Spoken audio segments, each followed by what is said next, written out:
เขาอีกเรื่องเนาะตั้งแต่3 วันที่เสืออะไรเงินฝากประหยัดจะปาพัฒนา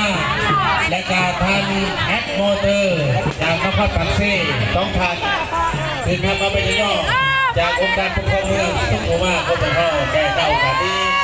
กับเขาอีกเรื่องดื้อ3 วันที่เสือเนาะ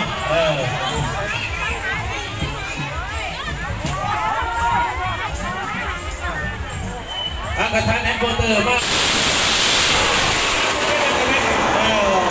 อยู่บูซ่าตะวินอีกกับเป็น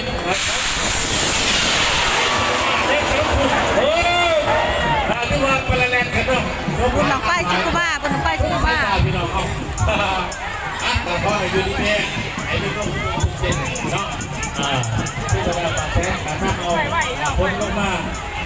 ต้องใส่ปากแท้ชิคุมาก็เป็นห้อง3 ปีมีตัวหนึ่งแล้วพี่น้องบุญหลงไฟชิคุมาเมืองชิคุมาแจ้งจับประสานผ่านไป2 วันจะพูดตะกร้ากลุ่มเนื้อกลุ่มไตกับผ่านไทยรุ่นตะกร้าก็ไม่ได้พ่อแม่พี่น้องไปแล้วการเดียวกันต่อไปนี้เป็นสิ่งของท่านผู้การปกครองเมืองเนาะคนซื้อดื้อต้องทานแอปมอเตอร์เนาะจากนครปฐมและก็ผู้จัดการผู้ว่าการ3 วันที่เกิดอะไรขึ้นฝากประยัดจันปาพัฒนาทางแสงอยู่บ้านนอกทางแสงมาเลยโอ้โอเคพูดหาคนเองโอ้ยจะเป็นคือเนาะคนหาพันของดีพี่หลงไฟพี่น้องเอ้ยมรดกโลก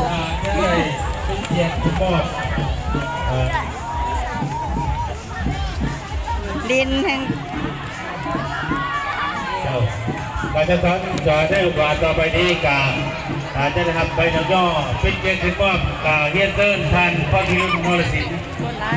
ห้องเลขาพระเมืองประธานปกครองเมืองบอกขอเสียงในพี่น้องขอเสียงตบมือดังๆในประเทศเนาะแอนโมโตตัวแอนเจ้า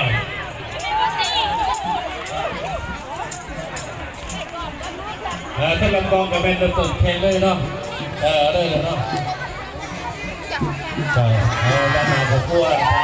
แอดมอเตอร์และก็ท่าน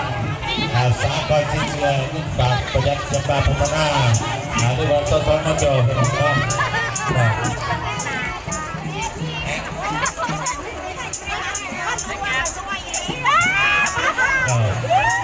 ให้กำลังใจเนาะของพวกท่านแอดสอบแปลงมอเตอร์จากนครปฐมในการนี้ทางความเชื่อเลยจากไปได้เป็นปลาพัฒนาขอยินเชิญท่านปร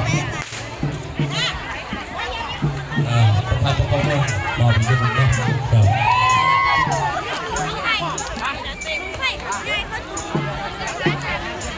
โอ้ตั้งนานแอดมาตัวนะโอ้ยต้องกันกระโดดนะเป็นสปอนที่ทำให้สีตั้งแอดมอเตอร์เนาะก็ขอบคุณขอบใจขอเสียงในพี่น้องขอเสียงในพ่อแม่ไฟบูเป็นเรื่องเป็นกระดูกเนาะแอดมอเตอร์ตั้งนานคุณภาพกับแม่ทานสปอนคุณทำเป็นสีเนาะได้ช่วยยากของคนอะไรเนาะรถแพร่บางป้ายน้ำตาลที่ว่าการมอบของคนเป็นที่ระลึกกระดิ่งสิบโลกเนาะต่อไปนี้ก็ขอซื้อท่านหน่วยงานสิงคอการแลกไฟเข้าป่าดำเนินตามปกติเนาะขอเชิญการเชิญรับรถแห่แต่ละภาคส่วนกับบริงเนาะได้แต่ละหน่วยงานก็บอกเข้าคือได้ส่วนเรื่องร่างกายแห่ก่อนตามประเพณีก็บอกเข้าอะไรเนาะพี่เราพี่ยากกับเป็นบัตรกันกินได้พี่น้องของสัตว์ป่าเข้าเกษตรเนาะเสียไปน้ำเลยเน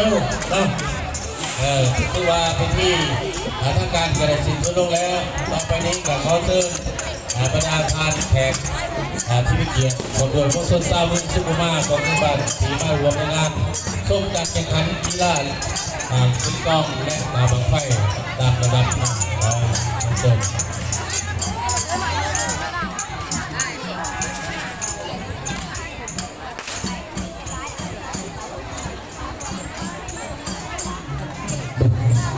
ทดสอบ อาสาพรดีครับเพื่อวันที่ไหนเด้อเด้อเด้อ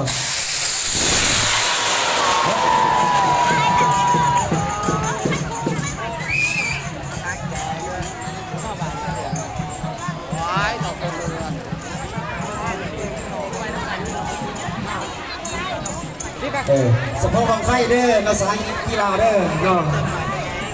ส่งไล่ซีเป็นระยะมาให้เด้อเนาะบังไฟของการไหนกินข้าวเนาะอันนี้เป็นบังไฟของการแต่เมืองเนาะเลยกินเทียบแล้วเนาะไปกินข้าวแล้วเป็นทีเดียวน้อยเนาะคือว่าบังไฟตรงนี้เป็นบังไฟเสียงของทางแต่เมืองสุกุมาเราประธานองค์การปกครองเมืองสุกุมาเนาะมาจุดหัวมือเนาะเขาจะเรื่องจุดหัวมือกำลังสุดยอดจะพัดอยู่ในวันนี้ติดตามเราต้องมาเชียร์ได้พี่น้องเลยการเจ้าเมืองสุขุมวิทเขาจังหวัดทางพระนครเมืองสุขุมวิทของเขาเนาะแบบนี้ก็มันจำ60 กิโลเนาะน่าบอกอะไรได้รู้ๆนะเนาะก็ได้อาซาซีกิโลเด้อนอทานกันมาด้วยกันกิโลก็ได้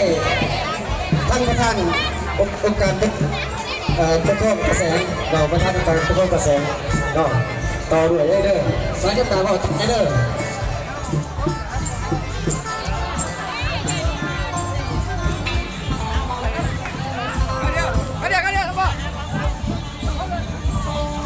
สาวสุบ้ามีแต่งามๆโชว์ได้ป่ะ